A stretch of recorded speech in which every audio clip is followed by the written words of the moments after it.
Allez, on est reparti. Oh, c'était cool la première partie de matinée. Là, vous allez voir, il va falloir réfléchir un petit peu. Je suis sûre, ça va amener à cogiter. Alors, je crois qu'il y a des nouveaux délégués mutualistes dans la salle. Donc, je me présente, Fabienne Collat, je suis la présidente de la Mutualité française Bretagne. Voilà, de l'UR.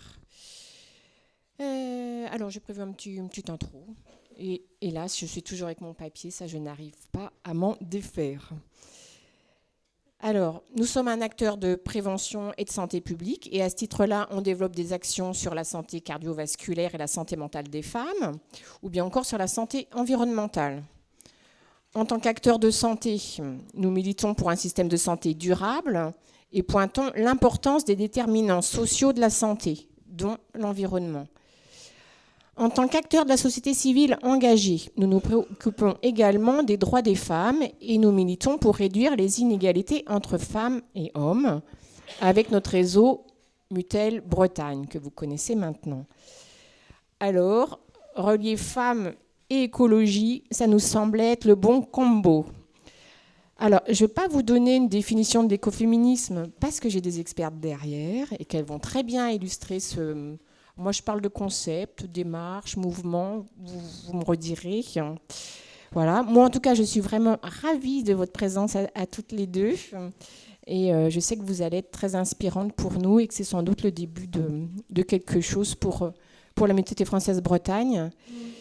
Alors, vous savez que j'aime bien partager des coups de cœur, des choses que j'ai repérées dans la presse, au cinéma, dans la littérature. Parfois, je suis critique. Là, c'est vraiment des coups de cœur et si je ne me suis pas trompée, je pense que ça illustre le sujet. Ce n'est pas juste histoire de vous parler de moi. Alors, tout d'abord, je vais vous recommander la lecture d'un premier roman. C'est le roman de Lucie Eder et ça s'appelle « La grande verdure ». Alors, c'est un conte féministe. Dans le conte, on soigne ensemble la terre polluée et les humaines traumatisées. Alors, la communauté s'est bâtie autour d'une éco-résidence et ne communique qu'au travers des plantes. Alors, ça pourrait ressembler à une utopie, mais le modèle est faillible, vous le verrez dans le roman, parce qu'il piège les émotions et le dialogue. Donc, c'est une lecture nécessaire, je trouve, pour repenser l'utopie, repenser le vivre ensemble, les conditions du vivre ensemble. Voilà. Mon deuxième coup de cœur, c'est pour 6 militantes écologistes. Vous avez peut-être entendu parler. Elles ont lancé le Women Wave Project.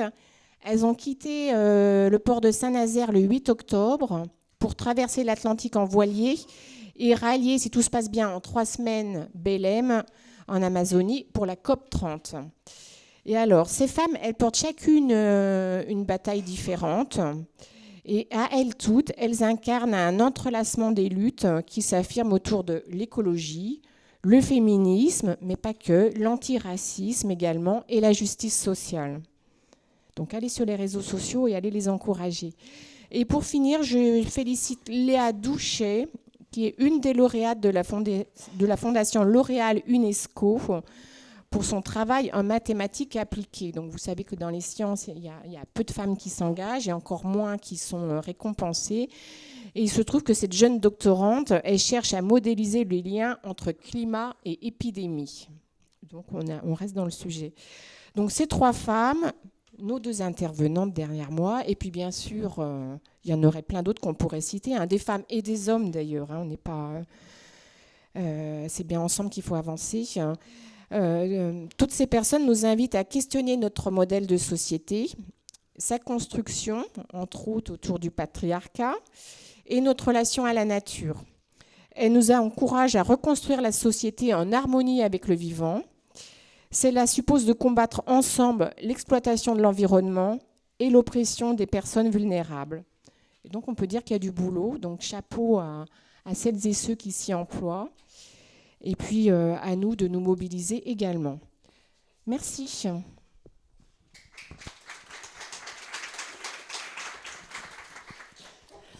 Merci beaucoup Fabienne. Rebonjour à toutes et tous et donc bienvenue à cette table ronde sur l'écoféminisme. Ce matin, nous avons le plaisir d'accueillir deux intervenantes. Donc Marine Calmet, juriste militante, autrice de nombreux ouvrages et publications, pour en citer quelques-uns, Devenir gardien de la nature chez Tana Éditions en 2021, mais aussi Décoloniser le droit, et le dernier sorti Justice pour l'étoile de mer, vers la reconnaissance des droits de l'océan, écrit avec François Sarano et sorti en 2025.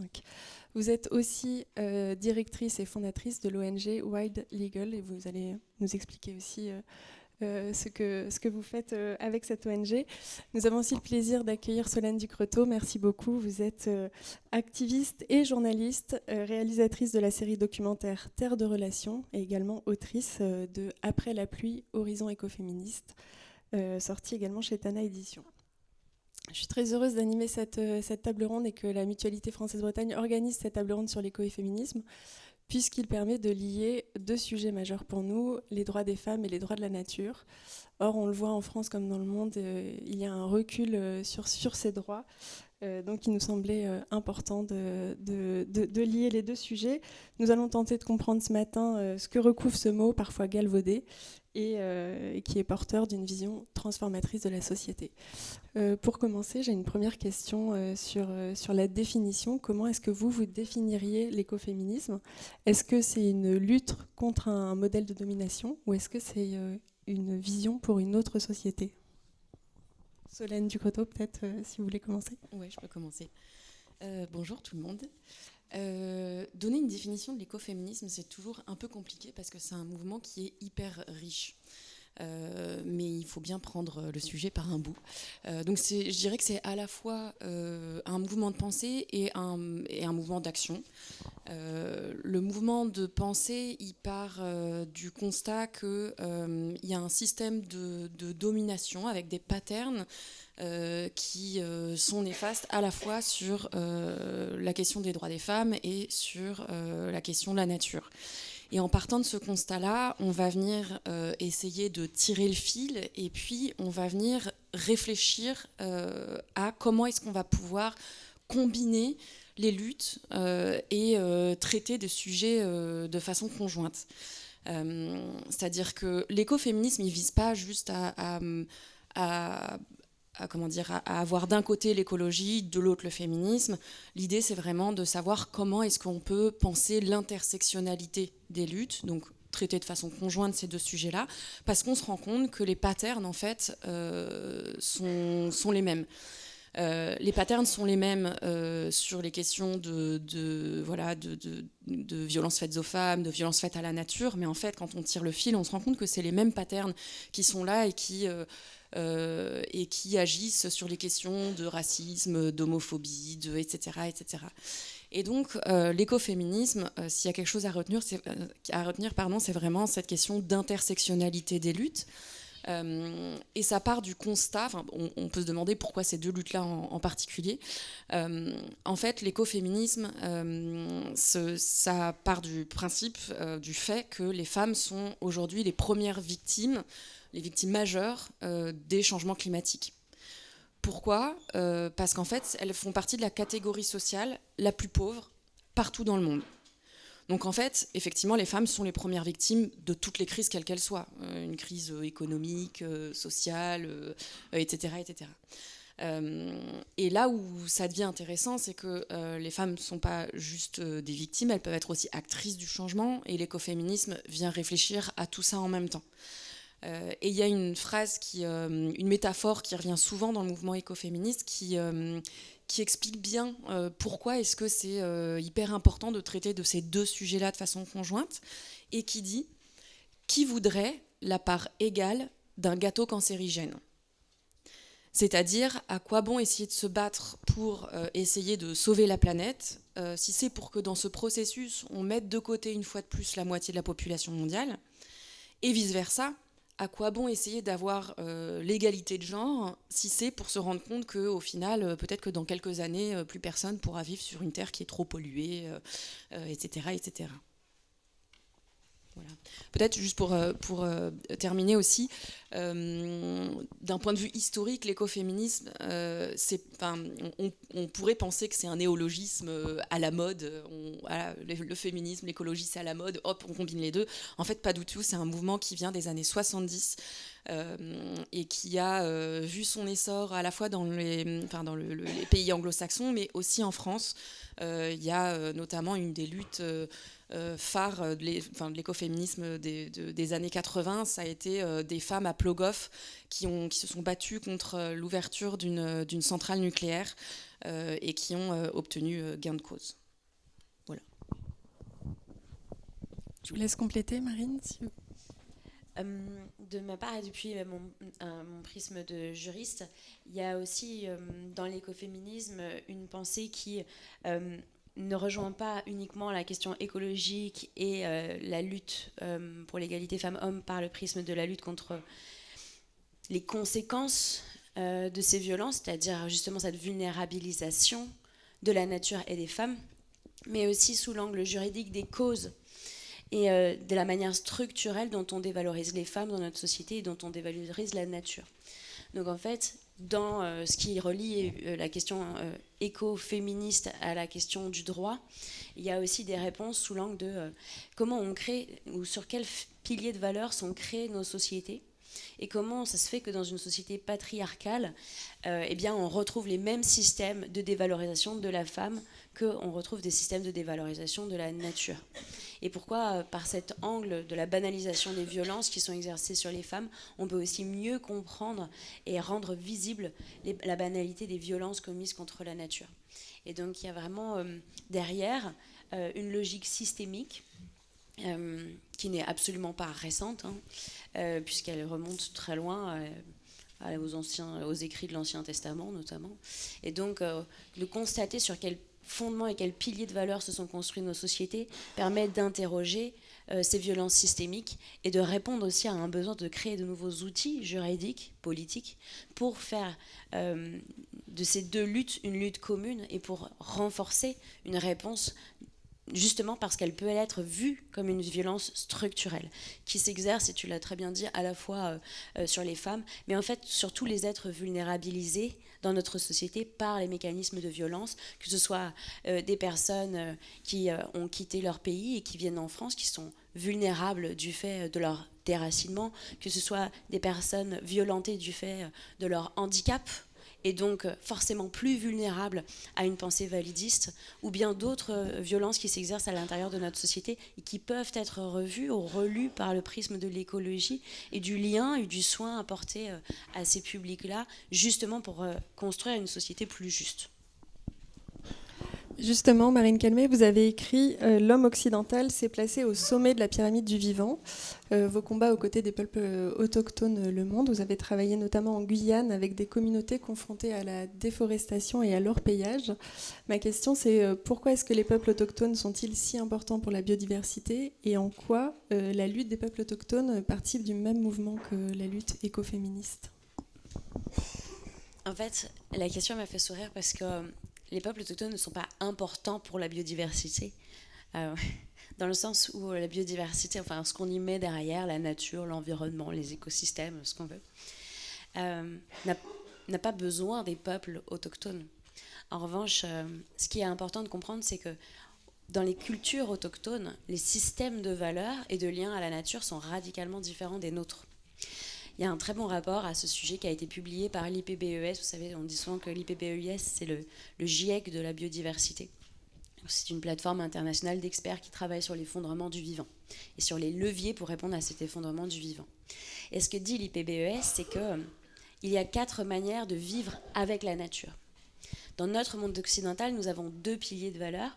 Nous vivons de la nature, nous gérons des ressources naturelles. Nous avons une vision utilitariste du vivant. Nous vivons aussi dans la nature. La nature, c'est cet environnement, le paysage qui nous entoure, et on le protège en tant que patrimoine. C'est ce qui est écrit dans notre charte de l'environnement. La nature est le patrimoine commun des êtres humains. Mais nous ne vivons pas avec la nature. Nous ne vivons pas comme la nature.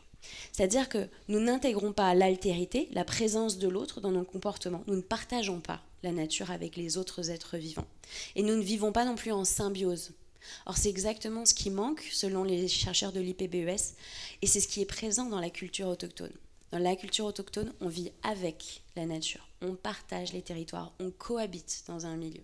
Voire même on est en symbiose, voire même dans un lien de quasi-filiation, c'est-à-dire qu'on s'identifie soi-même en tant que peuple au milieu dans lequel on habite.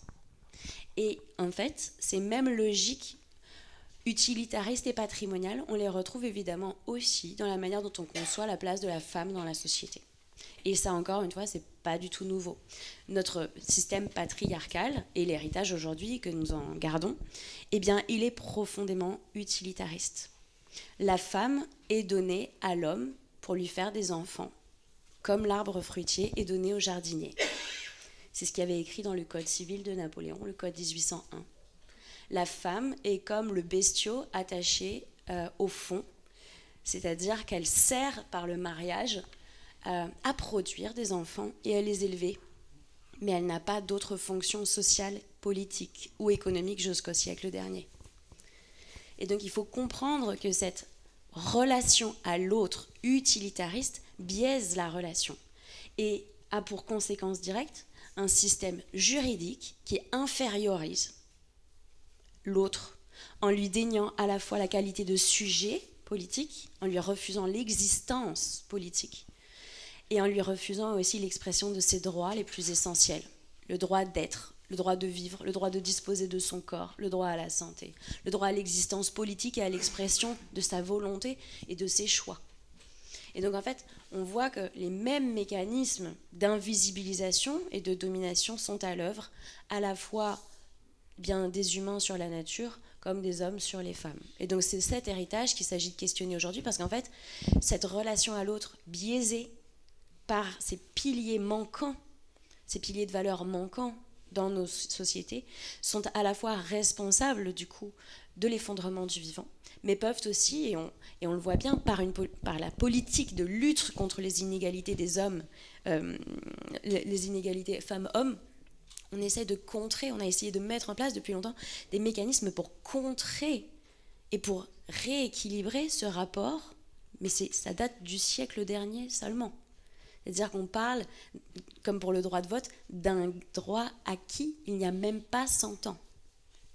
Donc vous voyez bien que ce mécanisme qui a mis autant de temps à émerger pour essayer de contrer un système structurellement patriarcal est aujourd'hui aussi, et c'est le cas pour le mouvement des droits de la nature, réinterrogé, re-questionné par le mouvement des droits de la nature qui dit pourquoi est-ce que nous ne donnerions pas aussi des droits à la nature ? Pourquoi ne laisserions-nous pas une place à ces autres vivants dans notre société ?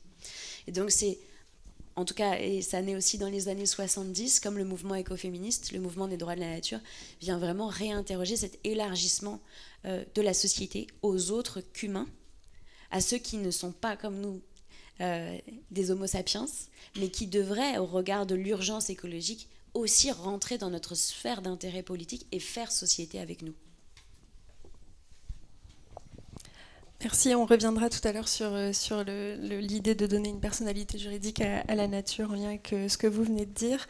Tout à l'heure, Solène, vous avez dit que les femmes étaient plus touchées, plus vulnérables pendant les crises écologiques. Est-ce que, déjà, si vous pouvez nous rappeler pourquoi, et est-ce que c'est plus le cas dans les pays en voie de développement ou est-ce que c'est le cas partout dans le monde, y compris dans les pays occidentaux ?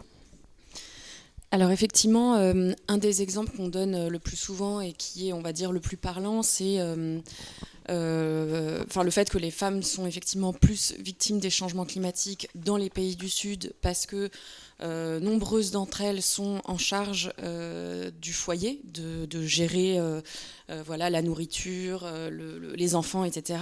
Et en Afrique subsaharienne, par exemple, les femmes sont victimes de l'assèchement des sols. Et ce qui fait qu'elles sont obligées de marcher de plus en plus loin, de plus en plus longtemps pour aller chercher de l'eau ou du bois de chauffage pour subvenir à leurs besoins.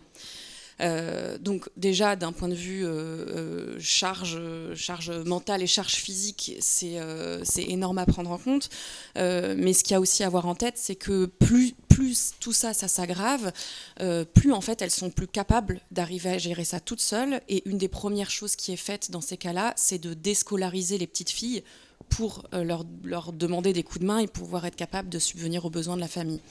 Donc il y a ce type d'exemple-là. Dans beaucoup de pays dans le monde aussi, les femmes n'ont pas forcément accès à l'éducation, ce qui fait qu'elles n'apprennent pas pour beaucoup à nager.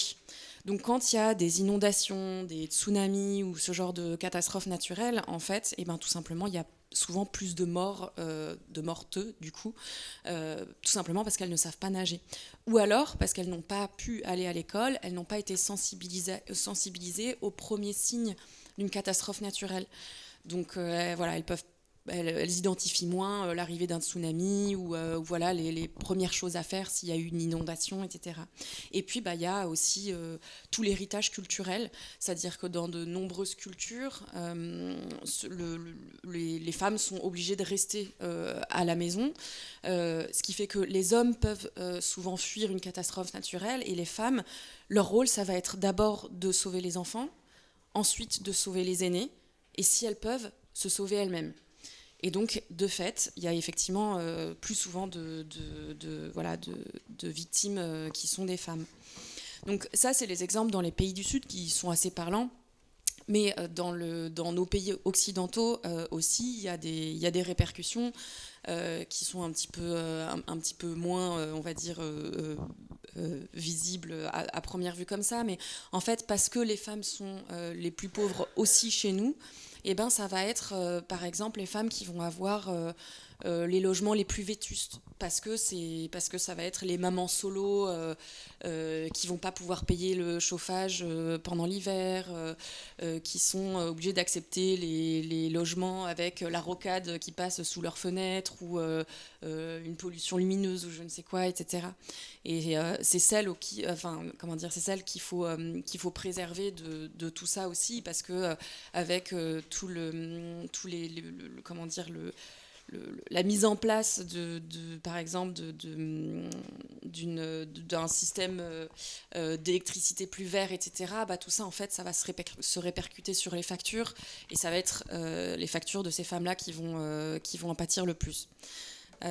Et puis il y a aussi toute la notion du care, de ce qu'on appelle le care dans l'écoféminisme. Le care, c'est le fait de prendre soin d'eux.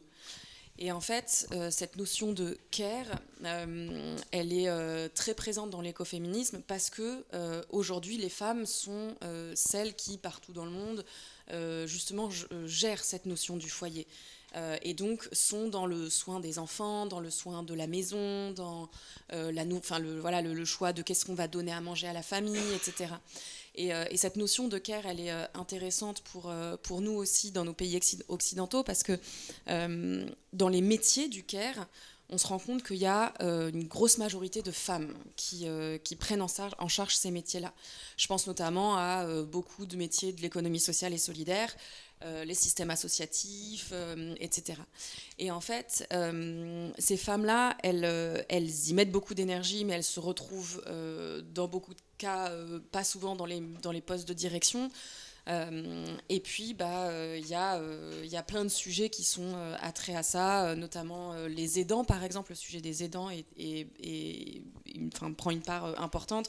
On se rend compte dans nos pays que les aidants sont souvent majoritairement des aidanteux. Et tout ça, en fait, c'est de l'énergie qui est invisibilisée, qui n'est pas rétribuée à sa juste valeur. Et ce sont des tâches de soins qui sont majoritairement prises par des femmes. Donc voilà, je ne sais pas si je réponds à la question. Mais... Si, tout à fait, merci. J'avais prévu de vous demander si on pouvait parler de capitalisme patriarcal comme racine des problèmes sexistes, raciaux et écologiques. Et j'ai le sentiment que vous y avez répondu en partie. Ma question, c'est comment est-ce qu'on peut faire pour embarquer toute la société dans le combat écoféministe? Comment est-ce qu'on peut faire de cette lutte un mouvement mobilisateur pour toutes et tous, et pas seulement réservé à un cercle militant, ou peut-être qu'il ne le faut pas. En tout cas, c'est ma question. Elle s'adresse à toutes les deux, donc oui. je peux commencer. Effectivement, un écueil qu'on peut avoir avec l'écoféminisme, c'est qu'on parle de deux notions qui nécessitent quand même un peu de travail. Déconstruire les questions liées au féminisme, se renseigner sur toutes les problématiques écologiques, etc. Ce qui fait qu'en fait, être capable d'envisager l'écoféminisme, ça peut prendre un peu de temps, un peu d'énergie, et on se rend compte que les personnes qui sont écoféministes aujourd'hui, ou en tout cas qui sont sur le devant de la scène, c'est un peu les mêmes profils, CSP+, etc. Je vous ai ramené à la fin, je pourrais vous montrer une série de livres pour creuser la question. C'est quand même des gros pavés, faut quand même y aller pour s'intéresser au sujet. Et donc, il y a une vraie question de comment est-ce qu'on rend le savoir accessible à tous et à toutes, et là il y a plein de façons de le faire, et puis il y a plein d'acteurs et d'actrices qui le font, mais déjà à mon sens ça part sur le fait d'avoir une diversification des supports pour être inclusif pour tout le monde. Typiquement, moi je suis dyslexique, et donc tous les bouquins de 500 pages qui manient des concepts philosophiques un peu poussés, c'est pas forcément hyper évident pour moi, et donc du coup avoir des podcasts, des vidéos, des magazines, des webzines, etc., des conférences comme on a aujourd'hui ici, c'est hyper important. Donc la multiplication des supports. Et puis, je pense, donc ça c'est, on va dire, d'un point de vue intellectuel, mais je pense que c'est important aussi d'ancrer ce sujet dans l'émotionnel. Et là, il y a d'autres façons de faire aussi. Je pense notamment à un collectif qui s'appelle Minuit 12, qui est un collectif de danse qui fait des choses vraiment super, et qui, pour vous donner un exemple, il y a quelque temps, pendant l'action militante il y a eu une action militante qui visait à bloquer l'AG de Total. Et en fait, il y avait des dizaines de militants qui commençaient à être un peu chahutés par la police. Et à ce moment-là, il y a une quinzaine de femmes qui se sont levées et qui ont commencé à danser avec une chorégraphie qui mettait en lumière la protection des océans. Et en fait, les personnes qui étaient là et qui ont vécu ce moment-là ont ressenti ça comme quelque chose de vraiment très beau, parce qu'on commençait à avoir des violences policières, et en fait, le moment a été arrêté, a été mis sur pause. Tout le monde a regardé ça pendant quelques minutes. Ça a fait complètement redescendre la pression, et les médias étaient ravis parce que ça fait des super images aussi. Ce qui fait qu'en fait, il y a quand même d'autres façons qui peuvent être faites d'ancrer ces messages-là dans l'émotionnel. Ça peut passer par la danse, ça peut passer par d'autres types de formes d'expression artistique. Il y a vraiment plein de façons de faire. Et de toute façon, sur ce type de sujet-là, plus il y a de façons de faire, et mieux c'est, parce que ça permet de diffuser les messages de plein de façons différentes, et puis d'être le plus inclusif pour tout le monde, quoi. Moi, je trouve que la question, elle a deux facettes, c'est-à-dire que la question de réunir le plus grand monde sur ces questions-là, pour moi, elle touche vraiment à la question de la conscience sociale, c'est-à-dire que si on fait le rapport, par exemple, avec d'autres mouvements qui ont éclos pour la justice sociale dans le monde, pour la reconnaissance des droits humains, heureusement que quand Martin Luther King fait ses discours, il n'est pas entouré exclusivement que de gens qui pensent comme lui.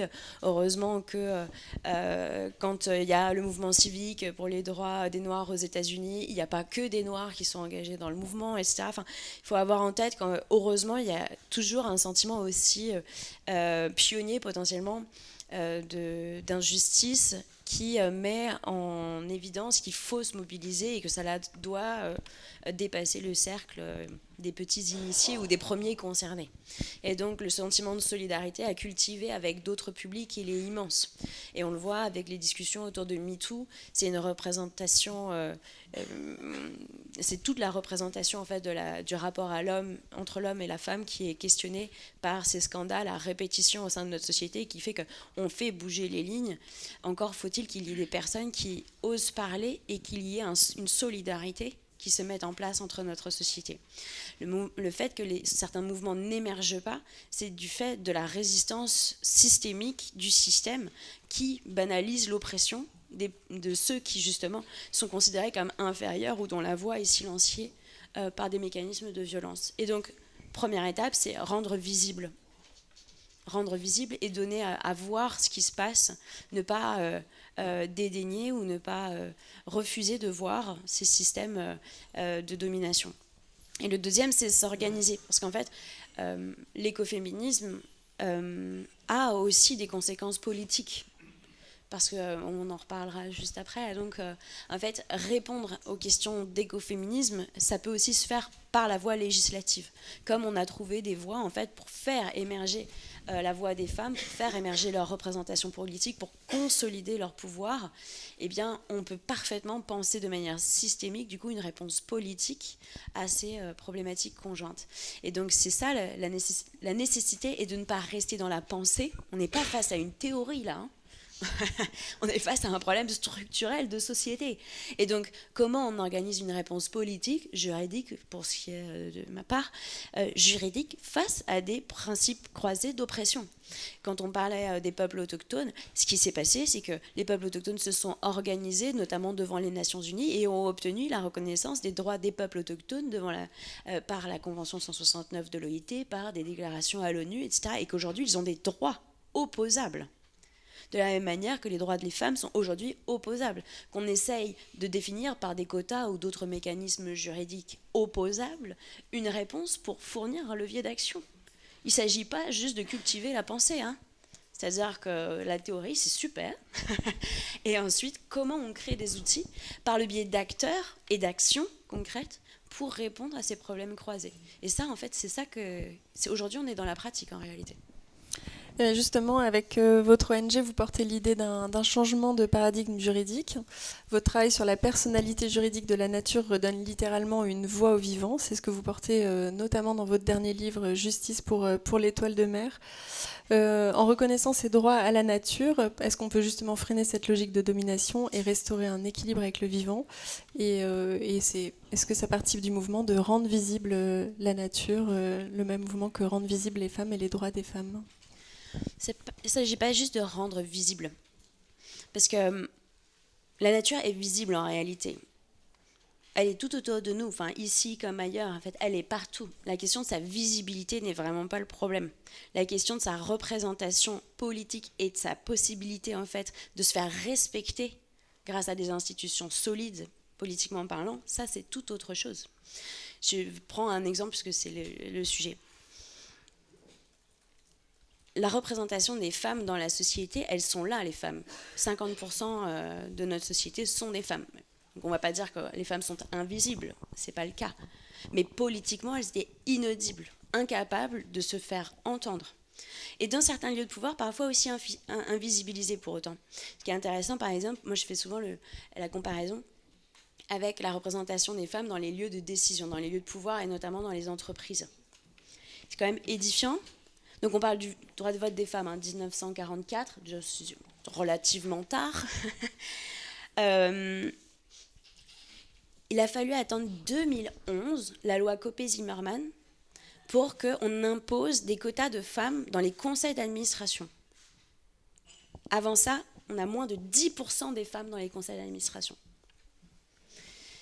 Ça change tout, parce qu'il faut atteindre, en très peu d'années, 40% de femmes dans les conseils d'administration. Leur donner...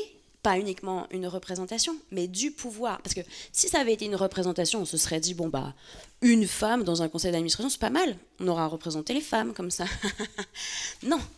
La question, c'était la parité. La question, c'était de changer le modèle de société. De leur donner du pouvoir dans l'entreprise, c'était aussi leur donner du pouvoir dans la société. En général, les mettre à des lieux de pouvoir, de décision. Et ce qui est intéressant, c'est que ces quotas de femmes aussi, ils ont été pensés ensuite dans les logiques politiques. Mais il a fallu attendre encore plus. 99 pour la représentation de listes paritaires dans les scrutins de listes.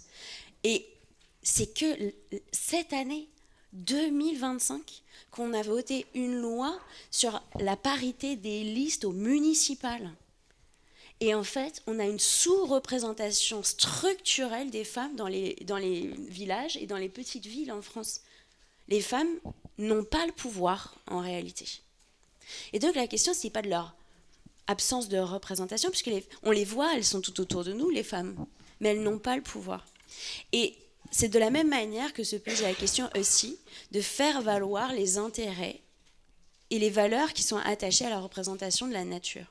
Il ne s'agit pas juste de représenter la nature, il s'agit de construire des modèles politiques et des institutions qui soient résistantes à un autre biais, qui est bien nommé d'ailleurs par encore une fois, je citerai un autre rapport de l'IPBES qui est sorti cette année, fin d'année dernière, décembre 2024, qui s'appelle Transformative Changes, changement transformatif. Il s'adresse aux décideurs notamment, mais en fait c'est accessible à tous. Il y a 3 grands défis pour enrayer l'effondrement du vivant. Le premier grand défi, c'est de lutter contre la séparation, les scissions entre l'humain et la nature. Culturellement parlant, il faut réconcilier l'homme avec son milieu. Parce que l'IPBES constate qu'en fait, il y a une domination structurelle de l'humain sur la nature dans le monde occidental, souvent qui s'accompagne aussi de la domination de certains humains sur d'autres, et qu'il faut répondre à cette structure qui est profondément utilitariste et dominante sur le vivant. Le deuxième grand défi, c'est la concentration des pouvoirs et des richesses. Et le troisième, c'est du coup, et c'est très lié, la priorité donnée aux gains court-termistes, matériels et individuels. Parce que ceux qui ont l'argent et le pouvoir, eh bien, prennent des décisions à leur avantage politique et économique, c'est évident. Et en fait, ce que dit l'IPBES, c'est pas moi qui le dis, c'est que les droits de la nature répondent à ces objectifs. D'une part, parce qu'en reconnaissant les droits du vivant, on reconnaît l'autre. On réconcilie l'être humain avec son milieu. On met un terme à cette domination de l'être humain sur la nature. Et d'autre part, en reconnaissant les droits du vivant, on est obligé de changer radicalement nos institutions, puisqu'il faut les faire rentrer dans ces modèles politiques. Il faut laisser de la place à la représentation de leurs intérêts. Faire de la place pour leurs besoins propres, pas uniquement une place qui serait guidée par nos intérêts à nous, les humains, les usages que nous en faisons, parce qu'on retomberait dans cette logique utilitariste, mais de la nature pour elle-même. Et donc, de la même manière qu'on a repensé aussi nos modèles politiques pour faire de la place aux femmes, dans tous les lieux de pouvoir, il est nécessaire de faire de la place, questionner, reconstruire nos institutions pour que la logique de la protection du vivant autour de nous ne soit pas juste cosmétique, ne s'accompagne pas juste d'une réflexion sur comment voir la nature, mais véritablement repenser nos institutions et nos leviers politiques de pouvoir pour questionner cette domination structurelle de l'humain sur le vivant et apprendre à vivre avec. Et ça, c'est vraiment, je pense, l'enjeu du XXIe siècle. Parce que si on ne réussit pas ça, on ne réussira pas à enrayer l'effondrement du vivant. Et comment donner cette place à la nature au sein de nos organisations ? Par exemple, nous ici, on représente des mutuelles. Est-ce qu'il faudrait qu'il y ait une personne au sein de chaque conseil d'administration qui représente la nature ? Ou est-ce que vous avez d'autres outils, idées pour lui donner une place au sein de nos organisations ? En fait, c'est tout un réseau de pistes. Il y a plein de portes à ouvrir, il y a plein de clés possibles à utiliser. D'une part, on a besoin que le secteur privé se mobilise pour la reconnaissance des droits de la nature, d'un point de vue politique et juridique. Parce qu'on ne peut pas faire juste des déclarations, ça peut pas rester une théorie. Il faut reconnaître les droits de la nature. C'est le cas en Équateur, c'est le cas en Nouvelle-Zélande, et c'est même le cas aujourd'hui chez nos voisins espagnols. Les droits de la nature sont reconnus dans énormément de pays dans le monde. J'ai amené un exemplaire, je vous le laisserai, de l'ouvrage que j'ai co-signé avec l'AFD, l'Agence française de développement. On pourrait se demander pourquoi une banque pousse sur les droits de la nature. Parce qu'ils se rendent compte qu'en fait, le développement de projets tel qu'on le pense aujourd'hui ne prend pas en considération les intérêts du vivant et que les droits de la nature sont un outil prospectif pour faire avoir une nouvelle grille de développement de projets demain. Donc, d'une part, on a besoin que vous vous mobilisiez pour ça, pour cette révolution juridique, pour faire entrer les droits de la nature dans notre droit. Deuxième chose, on a besoin aussi que ça devienne quelque chose qui est mis en place concrètement dans les mutuelles, mais aussi dans les entreprises. Il y a plusieurs choses que nous, on développe avec Why Legal comme proposition. D'une part, effectivement, la nomination de représentants du vivant, pas forcément une seule personne, ça peut être plusieurs, au sein des lieux de décision, conseil d'administration, comité exécutif, conseil de surveillance, comité d'éthique, etc., etc. Il faut que la nature soit présente partout, dans tous les lieux, où se posent des questions qui touchent finalement aux intérêts de la nature. Il faut aussi penser la représentation du vivant par le dialogue social. Ça ne peut pas être que les instances dirigeantes en réalité, parce que tous les acteurs sont concernés. Et quand on est salarié, on est concerné. Et on a des outils formidables qui ont émergé avec le dialogue social, qui peuvent nous permettre de penser justement la participation des salariés à ces réflexions sur la transition écologique, ce qu'on appelle la transition écologique. Et en plus de ça, on peut le penser dans nos territoires. Et ça a un impact majeur pour les mutuelles, je crois. Parce qu'en fait, de quoi on parle? De la protection des gens, du filet de sécurité de notre société. Or, créer un filet de sécurité, ça passe par les gens et ça passe par la santé des territoires. Et donc, on a besoin de penser ça, de faire réatterrir les mutuelles dans les territoires. Et je vais citer un exemple, alors qui est un peu éloigné de votre système, du système français, c'est un exemple que j'ai découvert en Colombie. C'est la Confama. En Colombie, on n'a pas le même modèle de chômage qu'ici en France. La sécurité face au chômage est assurée par des entreprises privées. On cotise, l'employeur cotise pour un système de chômage privé. Et la Confama, cette entreprise colombienne, avait d'abord réfléchi à comment on se démarque des autres mutuelles de chômage, quoi, en gros, pour le dire comme ça. Ils ont commencé à racheter des hôpitaux, des centres dentaires. Puis ils se sont posé la question du bien-être de la société à travers l'angle culturel. Ils ont racheté des théâtres, ils ont racheté des bibliothèques. Et puis ils se sont dit, on n'a pas étudié l'angle de l'écologie. Or, nos citoyens, ils ne vont bien que s'ils ont un environnement adéquat, digne, qui protège leur santé. Ils ont commencé à racheter des forêts. Ils ont commencé à faire en sorte d'avoir un impact écologique et de mobiliser leur argent au service de la protection du vivant. Or, les mutuelles, elles ont beaucoup d'argent. Ah bah, beaucoup plus. Bah, on a eu une discussion il y a quelques années, je m'en souviens, j'étais jeune journaliste à l'époque, et on a eu une très belle discussion à l'Assemblée nationale sur l'impact justement des caisses de retraite et des mutuelles sur la transition écologique. Il y aura un moment d'échange avec et on a besoin que l'argent soit fléché vers des impacts écologiques majeurs, comme le fait justement de racheter, de privatiser, de conserver, de régénérer le vivant pour que demain nos écosystèmes puissent aussi profiter pas uniquement aux humains mais aux autres qu'humains. Et donc on a absolument de mobiliser toutes les forces en présence et notamment financières, parce que ce que vous pensez ne pas avoir comme force de frappe économique, il y en a d'autres qui mobilisent toute cette force de frappe pour la destruction du vivant. On a besoin de pouvoir contrebalancer ça. C'est pas possible autrement. Pendant qu'on mobilise des fonds entiers sur des permis miniers, pétroliers, sur la destruction du forêt, l'accaparement des forêts pour faire de la biomasse énergie, ce genre de projet merdique. En fait, si on ne mobilise pas toutes les forces, qu'elles soient économiques, politiques, juridiques, on n'est pas en capacité de formuler une réponse structurelle. Et donc on a absolument besoin que personne ne minimise son impact ici, parce que tout le monde a un rôle à jouer, et aussi les mutuelles, dans la réponse qu'elles peuvent apporter pour la protection de notre société. Et ça, je pense qu'il faudrait... c'est ouvert aux discussions, évidemment, je serais ravie d'en parler avec vous. Mais nous, le secteur associatif, on ne va pas pouvoir faire ça tout seul. Il y aura un moment d'échange après, dans quelques instants, après la table ronde, on pourra poursuivre la discussion. Solène Ducoteau, vous travaillez beaucoup sur la mise en réseau d'actrices de terrain, parce que l'écoféminisme, c'est aussi des personnes qui agissent concrètement comme vous sur le terrain. Est-ce que vous pourriez nous donner le portrait type de la militante écoféministe? Est-ce qu'il y en a un ou pas d'ailleurs? Ouais, alors je ne dirais pas qu'il y en a un en particulier. Il y a un exemple que j'aime bien citer qui, je trouve, traduit bien ce que c'est que l'écoféminisme. Vous en avez peut-être déjà entendu parler, Wangari Maathai, qui n'est plus de ce monde, mais qui s'est battue dans les années 80 parce qu'en fait, elle s'est rendue compte que dans son pays, au Kenya, les forêts étaient vendues illégalement à des industriels américains qui arrivait derrière, qui rasait tout à blanc pour construire des raquettes de tennis. Et en fait, elle s'est rendue compte que ça avait plusieurs impacts.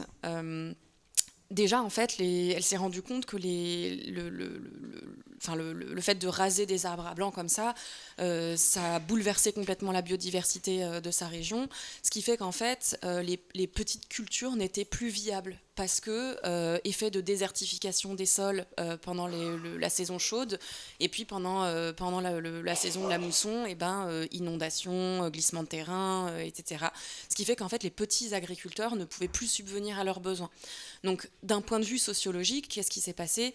Les hommes ont dû quitter les villages pour aller chercher du travail en ville, pour pouvoir envoyer de l'argent aux familles après.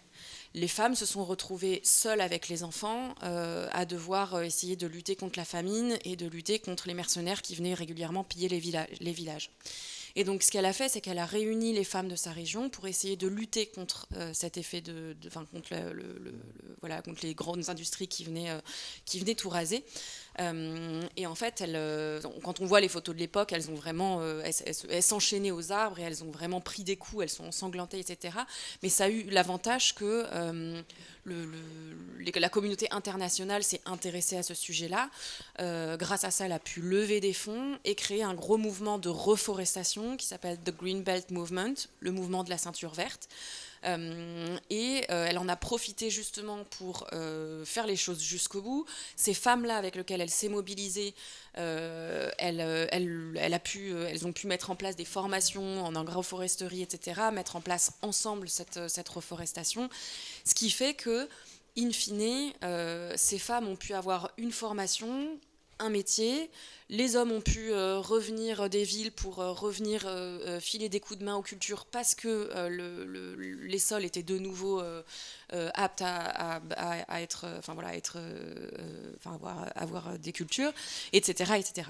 Bon, je simplifie un peu l'histoire, hein, mais je trouve que c'est un bon exemple de comment est-ce que les choses sont vraiment liées et sur cette question de l'interconnexion du vivant humain et non humain.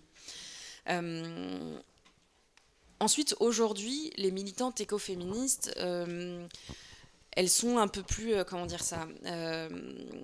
disons que l'écoféminisme a l'air de s'être plutôt intégré aux autres luttes. C'est-à-dire que c'est pas devenu un mouvement à part entière.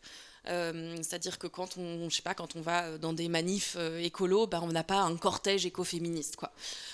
Par contre, ce sont des idées et des actions qui ont l'air de s'inscrire dans le quotidien des militantes et des militants écolos, féministes, pour les droits sociaux, etc. C'est-à-dire que ça intègre les luttes de façon transverse. Et c'est pas plus mal. Parce que ça veut dire que on a plus de chances que dans les organisations, il y ait au moins une personne qui se soit un peu renseignée sur le sujet et qui soit capable d'apporter sa bille et de faire avancer les choses de cette façon-là. Donc si je devais donner des exemples contemporains, je pense notamment à Greta Thunberg, à Camille Etienne, à MC Danse pour le climat, à des influenceuses comme Girl Go Green. Toutes ces jeunes femmes-là, ce sont des jeunes femmes qui ont commencé leur engagement en étant écolo, on va dire 100% écolo, et qui ont évolué dans leur engagement, qui se sont renseignés sur les questions de féminisme, qui ont gagné en maturité sur ces sujets-là. Il y a eu beaucoup de choses qui sont sorties aussi, qui ont aidé, etc. Et ce sont des personnes qui maintenant ne se revendiquent pas uniquement écoféministes, mais qui le sont de par leurs pensées et leurs actions. Voilà.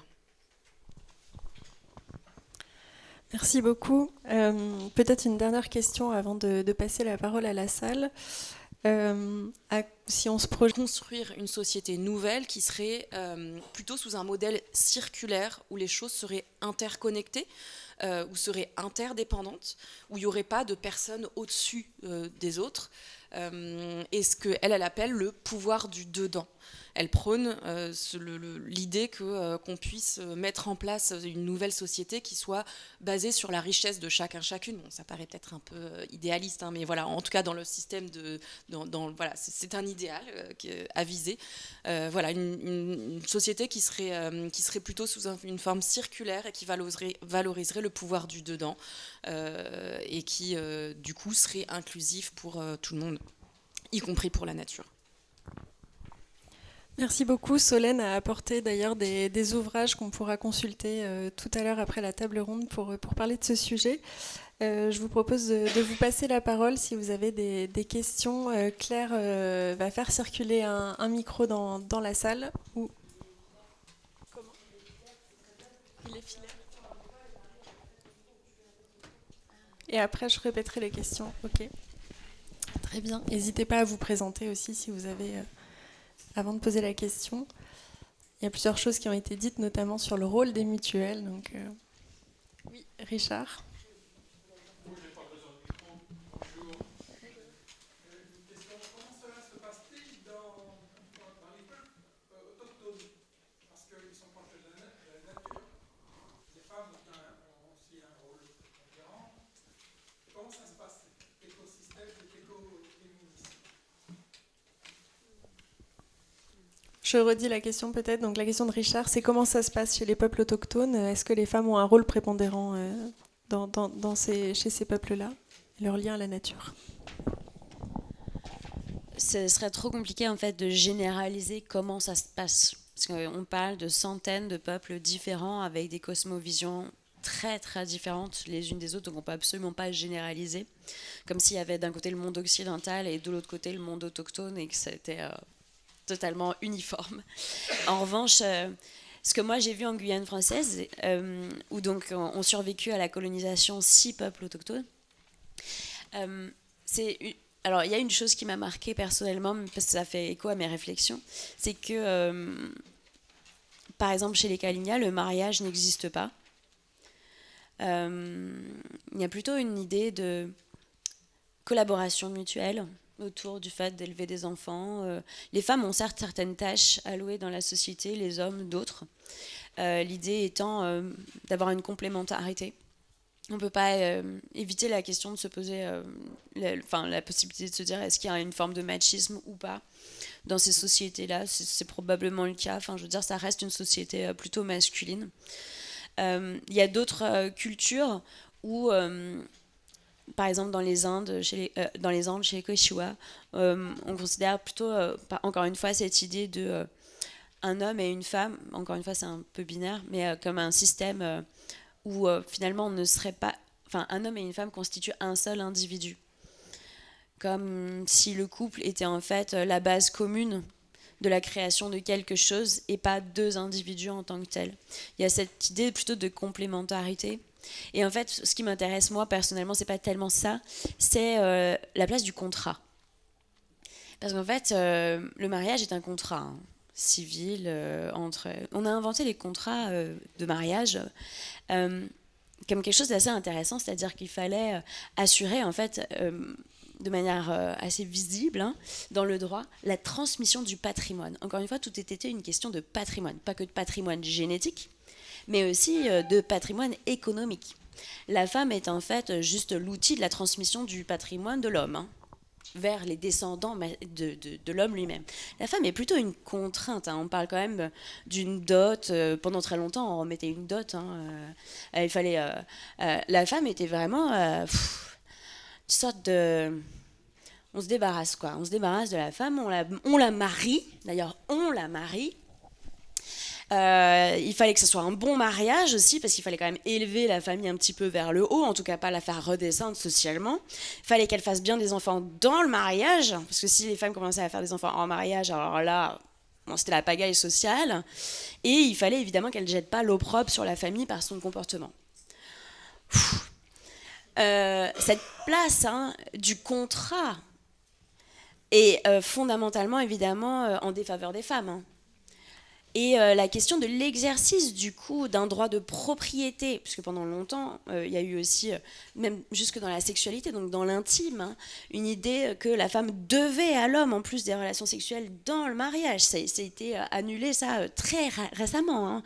Donc, vous voyez la contrainte, c'est-à-dire que l'exercice du contrat et donc du droit de patrimoine hein, de l'homme sur sa femme, et pendant très longtemps, c'est-à-dire que la femme passait de la propriété du père à la propriété du mari. Et ça me questionne beaucoup, parce qu'en fait, cette place de l'idée de l'autre comme le patrimoine, ça n'existe pas chez les peuples autochtones. Ça, c'est très intéressant parce que ça nous renvoie, à nous, au droit romain, puisque dans le droit romain, le pater familias a le droit de vie ou de mort sur ses enfants. Ils sont sa propriété. C'est absolument pas quelque chose de nouveau, quoi, chez nous. Et ça, c'est transmis ensuite par les religions monothéistes aussi. Et ça reste encore très présent, même dans notre droit. Aujourd'hui, si vous regardez le droit du divorce et l'héritage aujourd'hui, c'est encore extrêmement présent au détriment des femmes. Hein. Et donc du coup, c'est très intéressant parce que ça grève nos relations d'un poids entre les femmes et les hommes qui est très lourd à porter en réalité. Et je pense que se questionner sur nos relations entre les hommes et les femmes à travers cette question de comment on ressort de cette logique de propriété, elle est très intéressante pour nous permettre aussi de nous poser la question de notre propre rapport à la nature. Parce que, je m'arrête là-dessus, mais vous remarquerez qu'il n'y a pas une seule terre émergée au monde qui n'appartienne pas à l'homme. La nature ne s'appartient jamais et en nul endroit sur notre planète. Et donc, ce rapport foncier à la terre, qui est aussi guidé par la propriété, eh bien, fait que nous ne voyons la nature que comme une chose à notre usage, que nous possédons, que nous transmettons, que nous détruisons, sur lequel nous avons le droit d'abusus, le droit de détruire ou de vendre, justement parce que nous considérons que c'est à nous. Et en fait, ça génère un système de violence, d'oppression et de domination qu'il faut remettre en question parce que penser demain une terre qui s'appartient à elle-même, émancipée, comme on dit des femmes, émancipée de la tutelle de l'homme, de son propriétaire, c'est véritablement se poser la question de la libération du vivant. Et là, on peut commencer à cohabiter. Là, on peut commencer à partager. Là, on peut commencer à avoir des vraies relations. Mais sans penser l'émancipation de l'autre, on ne peut pas penser ni la relation de l'homme à la femme, ni la représentation de l'humain sur la nature. Merci beaucoup. Oui. Nelly, Saint-Guilieu, ça commence à se faire parce qu'il y a des gens privés qui ont des forêts ou des biens et qui le donnent pour que ce soit justement des réserves et que personne puisse y aller et que la nature se régénère, qu'il y ait une biodiversité qui revienne dans ces hectares de forêt. Donc il y a quand même des gens qui ont conscience de ça et qui peuvent donner leur bien et que ce bien ne leur appartient plus et qu'il appartient que à la nature et que à ça. Donc je pense quand même qu'il y a quelque chose dans ça. Vous parliez des religions, mais dans plein de pays, les femmes, bon d'accord, mais les enfants aussi appartiennent beaucoup. Chez les Maasai, le premier, il est donné aux grands-parents parce qu'il va aider les grands-parents pour plein de tâches. Au Japon, ils sont mariés. Le premier qui se barre avec le gamin, c'est lui qui a son enfant et l'autre n'a plus le droit jamais de le voir. Il y a des choses très très affreuses, pas que sur les femmes, mais sur les enfants aussi. Des choses que ça, pour moi, c'est des aberrations.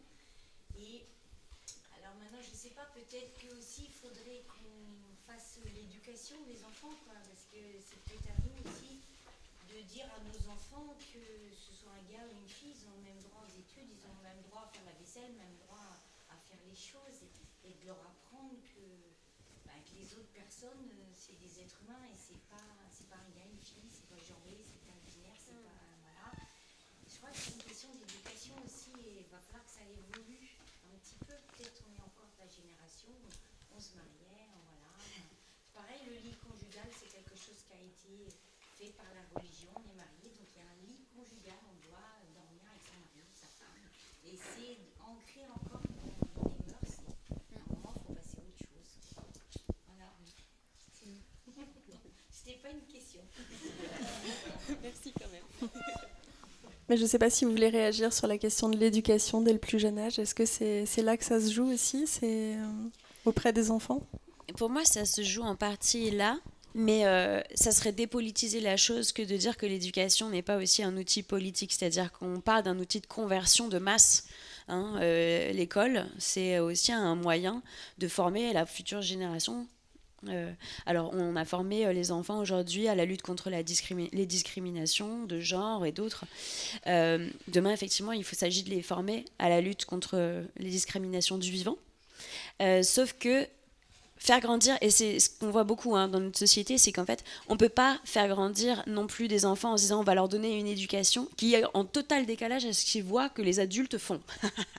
Donc si on ne change pas la loi, et j'en reviens toujours un peu à mon truc, mais si on ne change pas la loi, il va y avoir de plus en plus un décalage entre les pratiques du monde des adultes et ce qu'on enseigne aux enfants. Ce qui est déjà le cas, très souvent, malheureusement, quand on éduque nos enfants dans les luttes contre les discriminations de genre, c'est pas pour autant qu'à la maison, ils voient pas papa qui se comporte comme un gros lourdeau à table.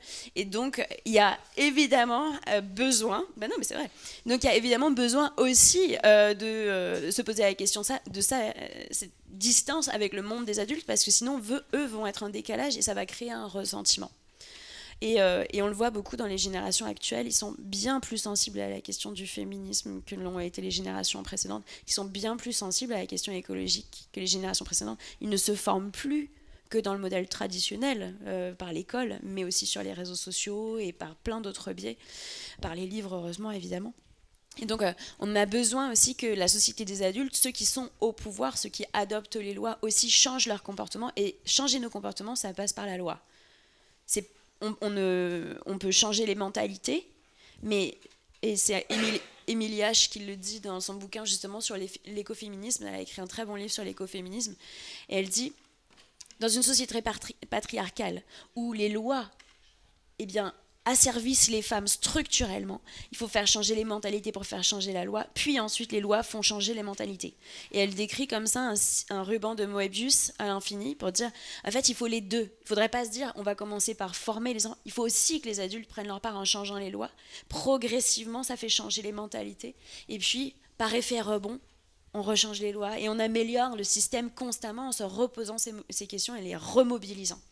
Et donc ça, c'est important d'avoir une vision aussi politique de l'éducation, mais aussi du système qu'on doit construire pour que les enfants ne grandissent pas dans un monde où il n'y aurait que de la théorie, mais plus de pratique, quoi.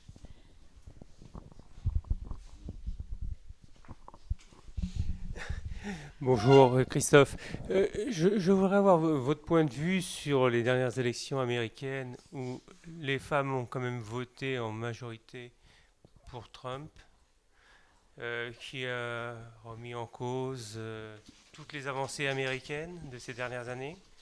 Alors, il faut moduler un petit peu, les femmes étant plus diplômées ont voté pour Kamala Harris. Mais 63% des femmes ont voté pour Trump. Je voudrais avoir votre point de vue sur sur cette société américaine qui s'effondre dans ses valeurs. On parlait de prise de pouvoir des femmes pour l'amélioration du système, et on s'aperçoit que dans cette démocratie, on est sur quelque chose d'inverse. Je voudrais avoir votre point de vue.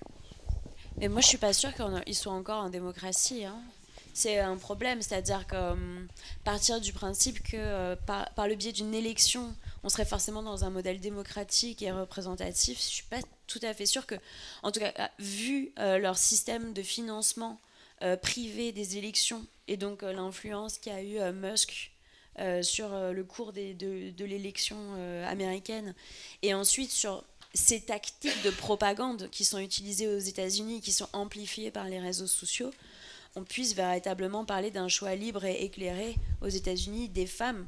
Et encore une fois, mais vous l'avez très bien dit, ça ne concerne pas une majorité des femmes en réalité qui ont voté pour ça. Mais comme je suis aussi hyper... c'est extrêmement, ça fait extrêmement peur de voir que même des latinos et des gens d'origine de la migration ont voté pour Trump, alors que le premier truc qu'il a fait, c'est de les foutre dehors. Donc, il y a une dystopie, c'est pas une dystopie d'ailleurs, parce qu'une dystopie qui existe, c'est plus vraiment une dystopie, on est dans le réel, là, concret, et je pense que ce qui doit plutôt nous intéresser, nous, c'est de se dire comment on évite que ça se produise en France. Parce que pour autant, on a quand même en France des mécanismes assez similaires de financement de grands milliardaires comme Sterrin, qui sont exactement dans la même mouvance et qui disent qu'il faut financer aujourd'hui des fêtes de village, replacer la femme dans la cuisine, proposer un modèle traditionnel ultra-catholique. Et donc, on vit probablement en décalage ce que vivent les États-Unis. Donc on a quelques années pour se mobiliser, enfin 2 ans avant, enfin ça c'est la théorie, hein, les élections présidentielles. Donc on a quand même aussi, enfin pour moi, je ne suis pas une spécialiste des États-Unis, mais en tout cas ce qu'on voit se produire aux États-Unis et dans beaucoup d'autres démocraties doit être un vrai signal d'alerte sur notre impérieuse nécessité de réviser structurellement nos institutions et la juriste forcément aussi nos institutions dans la Constitution, celles qui sont protégées, le défenseur des droits humains et d'autres institutions comme, je fais un petit mot là-dessus mais c'est important, la Commission nationale du débat public. Tout le monde sait ce que c'est ? La Commission nationale du débat public, c'est le service public de la démocratie environnementale en France. C'est une institution indépendante mais rattachée au ministère de la Transition écologique qui a pour mission de faire en sorte que quand il y a des grands projets en matière environnementale, eh bien, nous soyons informés et nous puissions participer. C'est des droits qui nous sont reconnus par la Convention d'Aarhus et qui sont inscrits dans notre charte de l'environnement. Nous avons le droit de participer et d'être informés en matière environnementale. Donc la CNDP, dont je fais partie, fait en sorte d'être un garant neutre pour permettre aux citoyens d'être informés et de participer. Eh bien, on a vu donc l'année dernière tout un mouvement se mettre en œuvre pour supprimer la CNDP en France. Parce que le projet désormais c'est réindustrialiser et réindustrialiser vite. Et pour ça, l'idée c'est de pouvoir se passer de l'avis des citoyens et des processus considérés comme des processus ralentissant la réindustrialisation du territoire français. Se battre pour nos droits à nous, citoyens, de participer aux politiques, fait que nous pourrons justement endiguer des idées populistes qui viseraient finalement à revenir sur les droits des femmes, sur les droits des minorités, sur la protection de la nature. Parce qu'il s'agit aujourd'hui de faire en sorte de comprendre que nous sommes dans un mouvement de destruction du droit de l'environnement, et ça date pas d'hier, ça date, enfin, ces 2 derniers mandats ont été tournés vers la simplification du droit de l'environnement, c'est-à-dire sa destruction en réalité. Et c'est un phénomène qu'on pourrait voir, comme en Italie, aussi se propager aux droits des femmes et aux droits d'autres personnes dans notre société. Et donc pour moi, la logique commune, c'est comment on crée les institutions pour le XXIe siècle. Parce que nos institutions, elles ont été pensées à la fin de la Seconde Guerre mondiale, et elles ne sont plus aptes à répondre aux enjeux de notre siècle. Et ça, si on le cumule en plus à du droit romain, un héritage hyper lourd à porter, et qu'on ne repense pas notre droit et nos institutions, le problème, c'est pas tellement qu'on va aller vers un effondrement du vivant, c'est qu'on va pas être en capacité de s'adapter à ça. Parce que nos institutions et notre droit, c'est en théorie 2 choses qui devraient être en capacité de s'adapter aux évolutions à la fois de notre biosphère, de nos conditions d'existence, et de faire en sorte de créer des règles communes pour nous protéger tous, pour satisfaire les intérêts de tous, pour protéger l'intégrité et l'habitabilité de nos territoires. Or là, nos institutions sont hackées par des corporations et des lobbies, et donc on n'est plus en capacité de répondre à l'urgence qui est celle d'adapter nos sociétés aux urgences du XXIe siècle. Et c'est pas vrai que pour l'environnement. Je suis d'accord avec vous, mais ce que j'essayais de voir, j'essayais de comprendre, c'est pourquoi ces valeurs féministes s'effondrent. Je veux dire, le droit de vote existe. Chaque homme, chaque femme a le pouvoir. Ah, si ça marche. Chaque homme, chaque femme a le pouvoir. Je veux dire, aujourd'hui, il existe.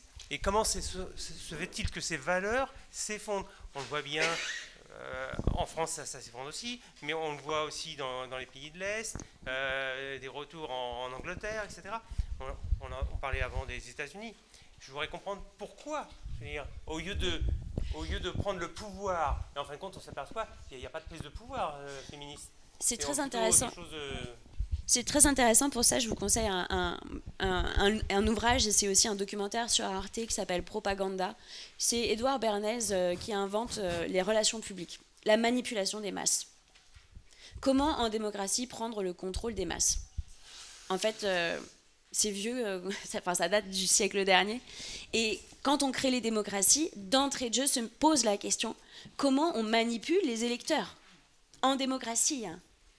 C'est-à-dire que ce n'est pas une question de savoir est-ce que c'est bien ou mal. C'est que constamment se pose la question de comment on vote. Et donc il y a des gens qui vont avoir envie de diriger votre vote plutôt vers certaines idées plutôt que d'autres. Et Édouard Bernays, il théorise déjà il y a 100 ans le fait de manipuler grâce à l'autorité des scientifiques, grâce à l'autorité des médecins, grâce aux personnalités publiques, grâce aux stars du cinéma. Il utilise toutes les théories de la psychanalyse pour développer des réponses sur la manipulation des masses. Et aujourd'hui, vous y ajoutez les réseaux sociaux, l'intelligence artificielle et toutes les autres technologies de diffusion de l'opinion qui manipulent les masses. Et donc, vous voyez ça, il faut vraiment le prendre en considération. C'est pas que d'un coup, on se mettrait à avoir des femmes qui sont anti-féministes. C'est pas le cas. Mais il y a une telle manipulation de l'opinion publique que se pose la question de l'avenir de la démocratie. Et j'en reviens à cette question de la solidité de nos institutions face à ces outils de manipulation des masses. On fait circuler le micro pour poser la question, comme ça on l'entend. Puis on pourra probablement pas répondre à tout. Oui, c'est vrai, on va en prendre plusieurs. Oui, Régine. Alors, moi, j'avais une question sur le droit du vivant. Alors, j'en avais deux, en fait. J'en avais une d'un point de vue politique sur notre territoire, savoir quelle était l'écoute des politiques sur ce thème-là. Alors, vous avez répondu un petit peu déjà au travers des propos que vous avez eus. Et je me demandais aussi plus largement, au plan européen, est-ce qu'il y a d'autres États qui sont également engagés dans ces réflexions-là et à quel niveau ? Alors, je vais commencer par la deuxième question. Donc, l'Espagne est vraiment le premier pays à avoir reconnu les droits de la nature, déjà en 2022, grâce à un mouvement citoyen sur la lagune Mar Menor, une lagune qui était très impactée par l'eutrophisation et les algues. Ça vous rappellera peut-être quelque chose en Bretagne. Et les citoyens se sont mobilisés pour faire reconnaître les droits de leur lagune dans le droit espagnol. En Irlande, le mouvement est présent aussi grâce aux citoyens qui ont travaillé dans l'équivalent de la convention. Il y a eu une convention sur la protection de la biodiversité et les citoyens ont demandé l'inscription des droits de la nature dans la Constitution. Il y a aussi beaucoup de commissions locales de l'eau en Grande-Bretagne, dans le sud de la Grande-Bretagne, qui ont déjà énoncé les droits de rivières karstiques notamment, pour leur protection. Et là, j'en viens à la France. Nous, on accompagne 25 sites pilotes en France, sur des parcs, sur des réserves naturelles, dans des commissions locales de l'eau, sur des villes comme Paris, comme Bordeaux et ailleurs. On travaille sur des documents locaux, parce qu'on s'est dit, bon, l'alignement des planètes n'est pas au top là, à l'Assemblée nationale et au Sénat en ce moment, on n'y est pas. Donc c'est plutôt que d'attendre qu'advienne cet alignement des planètes, commençons par travailler dans les territoires. Et donc on a commencé en 2022 à expérimenter. Et aujourd'hui, on est parti avec 3 sites et aujourd'hui, on est 25. Et on est plutôt bien entendu parce qu'en réalité, le sujet se propage. Enfin, ce livre avec l'AFD, cette note qui est parue la semaine dernière avec la CNDP, notre stratégie, c'est on travaille avec les territoires, on voit ce qui marche pas, on teste des choses. Et en même temps, on travaille avec des grandes institutions de prospective pour donner un cadre logique, c'est-à-dire expliquer qu'est-ce que les droits de la nature viennent changer. Là, c'était par exemple, la consigne, c'était les droits de la nature et la démocratie de demain. Comment on fait pour revoir nos processus de débat public. Donc voilà, notre stratégie, c'est ça. Travailler sur les droits de rivières, de fleuves. On est plutôt bien entendu. D'ailleurs, vous pouvez trouver sur notre site, sur notre chaîne YouTube, le colloque qu'on a donné en mai cette année à l'Assemblée nationale. Donc on a quand même réussi à aller dans cette institution. Et on y a invité la Caisse des dépôts, l'Office français pour la biodiversité, tous les gens avec qui on travaille, toutes les grandes institutions avec lesquelles on travaille. Et cette année, on aimerait bien le refaire, enfin l'année en 2026, on aimerait bien le refaire, mais au Sénat. Et en travaillant cette fois sur la question des droits à la nature et des territoires. Puisque le Sénat, on dit, c'est plutôt la chambre des territoires. Et faire en sorte de montrer comment les droits de la nature deviennent un outil de territoire. Juste, on va attendre que le micro passe et ce sera parfait. Vous pourrez poser la question. Merci. Donc Corinne, vice-présidente de l'Union régionale. Je voulais juste te demander aussi, quand même, vous avez vu que ça a remué quand vous avez parlé de l'argent des mutuelles. Voilà. Alors peut-être rappeler effectivement que beaucoup de gens lorgnent sur l'argent éventuel des mutuelles, hein, avec notamment le projet d'une taxe, hein, donc à laquelle on s'oppose formellement parce que c'est l'argent de nos adhérents et c'est pas pour voilà, on n'a pas envie d'être fiscalisé davantage. Mais bon, c'est vrai qu'il y a de l'argent dans nos mutuelles, mais l'argent il est avant tout pour nos adhérents bien évidemment. Mais c'est vrai qu'on fait des investissements. Et donc j'aurais aimé, même si je devine déjà un petit peu votre réponse, mais quand même de ce que vous pensez des investissements verts, enfin ce qu'on appelle les investissements ESG. On est plusieurs mutuelles à je veux dire, privilégier ce type d'investissement. Bon, ben, est-ce qu'il y a quelque chose d'un point de vue juridique, hein, puisque c'est ça, est-ce qu'il y a quelque chose à faire, qu'est-ce qu'on peut faire pour que ces investissements soient réellement verts, enfin, qu'est-ce que vous en pensez de ces investissements-là? Et une deuxième question quand même, enfin je pense que vous le savez pertinemment, mais que cet argent aussi, enfin, qui peut aller vers donc des ESG, enfin bon, des investissements verts. On a eu aussi une pression très forte de notre gouvernement pour aller vers de l'armement, vers des industries de l'armement. Donc je ne sais pas, ces problèmes-là, comment est-ce qu'on peut y répondre, quoi? Parce que quand on est pris entre effectivement l'armement, bon, qui est quand même la notion de guerre est pas loin, enfin voilà, et puis de l'autre côté, bah, effectivement, défendre la nature, enfin voilà. Juste vous montrer la complexité qu'on a quelquefois dans nos investissements. Voilà. Merci. C'est très intéressant parce que nous, on a le même problème aussi avec les associations, c'est-à-dire que nos fondations nous disent oui, mais on investit, mais on ne sait pas trop bien dans quoi. Et si vous voulez un taux de rentabilité qui vous permet de donner la marge que vous faites à des associations, on se retrouverait avec de l'argent sale en réalité pour financer des projets de protection de la nature. Pour moi, ça n'a aucun sens. Honnêtement, je ne veux pas de cet argent-là. Ça n'est pas intéressant. On ne va pas essayer avec ce qui reste, ce qui percolerait sur les associations, ce serait le reliquat d'industrie qu'on combat. Enfin, je dis, ça n'a aucun sens. Donc pour moi, c'est non. En revanche, la question de ce que disait la dame tout à l'heure, c'est-à-dire comment on peut investir aujourd'hui dans des projets de territoire qui permettent de sauvegarder le vivant, ça me semble plus intéressant. Et potentiellement, ce qui me semble encore plus intéressant, c'est encore une fois de le travailler à la fois avec les personnes qui sont vos clients, mais aussi avec les salariés. Parce que je crois que dans cette logique de qu'est-ce qu'on fait de cette manne, de ce pouvoir d'agir, c'est très intéressant de mobiliser la société civile et les premiers concernés. Parce que dans les territoires aujourd'hui, on a énormément de projets qui se développent et qui vont à l'encontre de la protection du vivant, qui impactent les citoyens dans leur santé en réalité. Et j'étais ravie de voir la tribune justement sur les pesticides qui est sortie il y a quelques semaines, où justement on dit les mutuelles ne pourront pas assurer le coût des pesticides.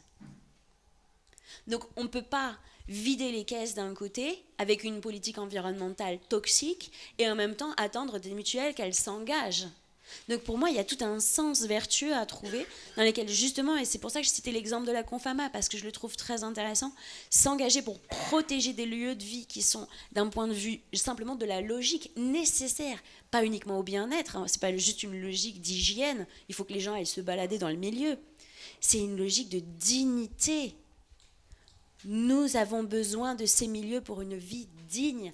Nous ne pouvons pas vivre dans un milieu dégradé. Ce n'est pas possible, c'est contraire à tout ce que nous nous devons à nous-mêmes et tout ce que nous devons à nos enfants. Et donc, aborder cette question-là avec les personnes qui sont vos bénéficiaires et vos salariés et construire des projets d'investissement dans les territoires et pas dans des industries éloignées avec des portefeuilles d'actions où on ne sait pas finalement où ça va, ça me semble une dynamique extrêmement pérenne pour vous et puis pour la nature elle-même, parce qu'en fait on fait avec elle. Encore une fois, la question est de comment on fait avec la nature. Il ne s'agit pas de lutter tout seul en tant que mutuelle, il s'agit aussi de voir votre système, tout le réseau associatif qu'il y a autour de vous, tous les investissements privés ou publics qui sont possibles justement de mutualiser pour faire cause commune avec le vivant. On va prendre une dernière question. Ici. Et là. Sylvain. Une avant-dernière question, pardon. Allez-y, je vous en prie. Sylvain Logona Daoulas. C'est juste une... J'ai fait partie du débat Impacton avec le CNSDP en 2022. Ce qui était bien, c'est que la parité était respectée, hommes-femmes.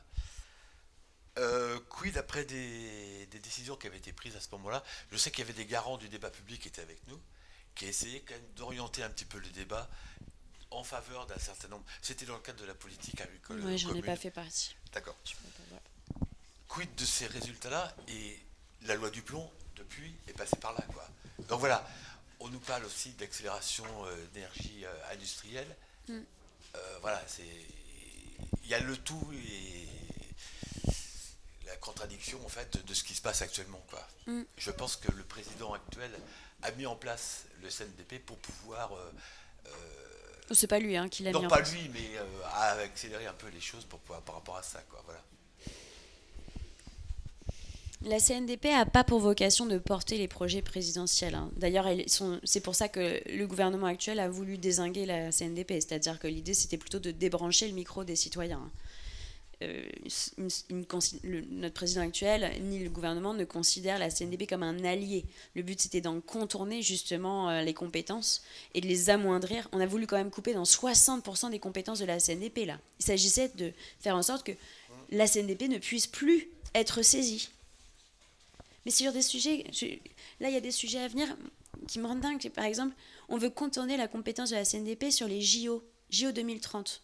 Effet massif sur les territoires de montagne. Ce serait bien quand même de consulter les citoyens avant de mettre 3 milliards d'argent public, alors que tout le monde est censé se serrer la ceinture, dans le fait d'alimenter un système de sport, de compétition sportive dans des territoires ultra fragilisés par le dérèglement climatique et dont l'activité nécessite en fait une dépense et un bilan carbone catastrophique. On veut contourner la compétence de la CNDP. Pourquoi s'occuper de la vie des citoyens alors qu'on leur organise du pain et des jeux, quoi? Non mais, je vous le demande. Bon. Donc la CNDP n'est pas un agent du gouvernement. Véritablement pas, on est une autorité indépendante et on est censé être neutre justement sur ces sujets-là. En revanche, le fait que aujourd'hui, effectivement, on constate un fort écart entre les paroles et les actes et les décisions portées par les différents gouvernements, ça c'est clair.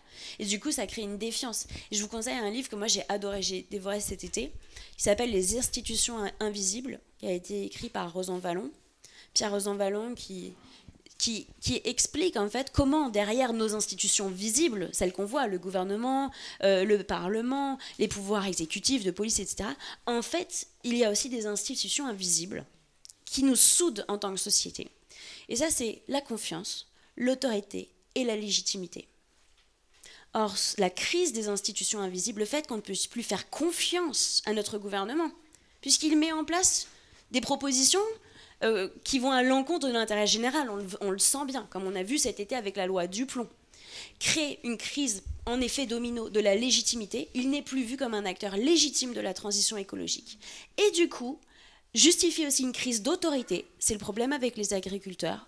On se retrouve avec des agents de l'OFB qui doivent être la police de l'État et qui se voient lâchés par l'État lui-même.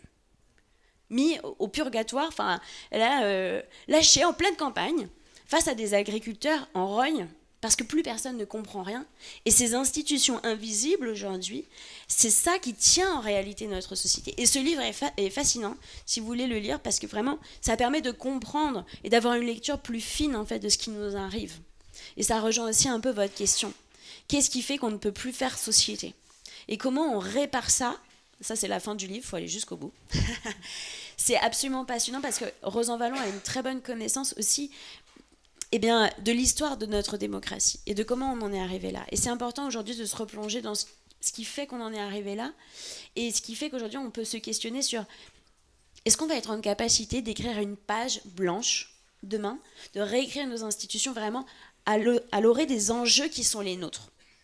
Pas en se traînant encore une fois tout cet héritage hyper lourd à porter et qui n'est plus le nôtre parce qu'il ne correspond pas à notre situation, mais qu'on va être en capacité d'être vraiment créatif. Et les droits de la nature, pour moi, c'est exactement ça. C'est une nouvelle page du droit Et ça permet de penser une créativité au-delà de ce qu'on a réussi à faire aujourd'hui, de se projeter dans cette cohabitation, dans ce partage et dans ces autres systèmes de valeurs que nous n'avons pas et c'est ça que dit l'IPBES qui est hyper impressionnant.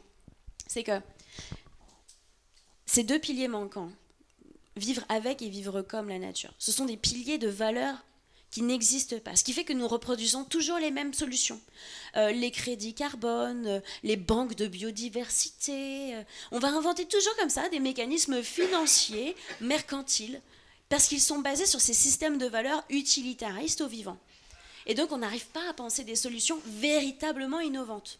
Donc il faut aller vers cette créativité, repenser nos institutions et notre droit pour justement créer des nouveaux leviers d'action politique, démocratique, pour représenter pas uniquement les intérêts de la nature, mais nos intérêts à nous aussi, puisque notre avenir est indissociable de l'avenir des autres êtres vivants avec qui nous partageons 3,8 milliards d'années d'évolution. Notre avenir, il ne s'agit pas que de notre avenir, il s'agit de toutes les autres créatures qui ont évolué sur cette planète avec nous, parfois même avant nous. Et donc recréer cette solidarité avec les autres vivants, elle ne peut pas être dissociée de la question du féminisme, de la lutte contre les inégalités sociales, de la lutte contre les discriminations racistes, etc. Il y a vraiment une logique systémique à penser une créativité pour ce siècle et de faire vraiment des leviers de ces autres piliers de valeurs qui sont nécessaires. Le vivre avec, c'est absolument nécessaire comme nouveau pilier de valeurs, quels que soient les êtres que nous avons en face de nous. Merci beaucoup. Une toute dernière question. Non ? Oui. Non, il faut dans le micro, s'il vous plaît. Merci beaucoup. Est-ce qu'on m'entend ? C'est une question sur l'aspect journalistique. On parlait de terrain, on parlait des rachats, des grands groupes ou de l'impact des grands groupes, de l'extrême droite, si on peut parler un peu politique. Est-ce que vous, en tant que journaliste, vous voyez cet étau un peu politique, ces visions et personnellement une sensation on essaie de créer une scission dans les luttes. Là, on parlait d'écoféminisme. Donc, est-ce qu'il y a une sensation de vouloir séparer les mouvements pour ne pas faire groupe et empêcher une avancée dans ces domaines-là ? Je ne sais pas si c'est très clair, parce que c'est plein d'idées dans ma tête, mais... Alors, je ne sais pas si c'est aussi conscient, ou en tout cas pas tout le temps. De ce que j'ai pu observer de mes collègues qui bossent plutôt dans des grands médias, en fait, c'est plutôt la logique de la productivité journalistique qui va faire que ça va instaurer une simplification des débats, une désintellectualisation du débat public, qui va faire qu'on va se diriger vers des radicalités différentes, quoi. Typiquement sur la question de l'écoféminisme, quand on fait une interview sur la question de l'écoféminisme, c'est quand même mieux de s'être renseigné un petit peu avant sur qu'est-ce que c'est, et pourquoi est-ce qu'on a envie, enfin quel sujet on a envie de traiter là-dessus, quel angle on va prendre. Et quand je me rappelle que quand on a sorti le bouquin là qu'on a mentionné tout à l'heure sur l'écoféminisme, je suis intervenue dans plein de grands médias, et en fait rares étaient les journalistes qui avaient fait le taf, même pas de lire le livre, hein, mais juste d'avoir regardé une page internet pour savoir qu'est-ce que c'était l'écoféminisme. Et puis effectivement, il y a beaucoup de simplifications qui sont faites.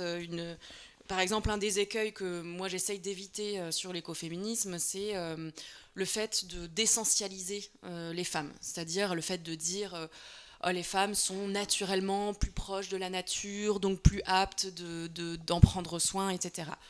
Non, on a été conditionné de certaines façons, ok, soit, mais on n'est pas naturellement, c'est pas inscrit dans nos gènes, quoi.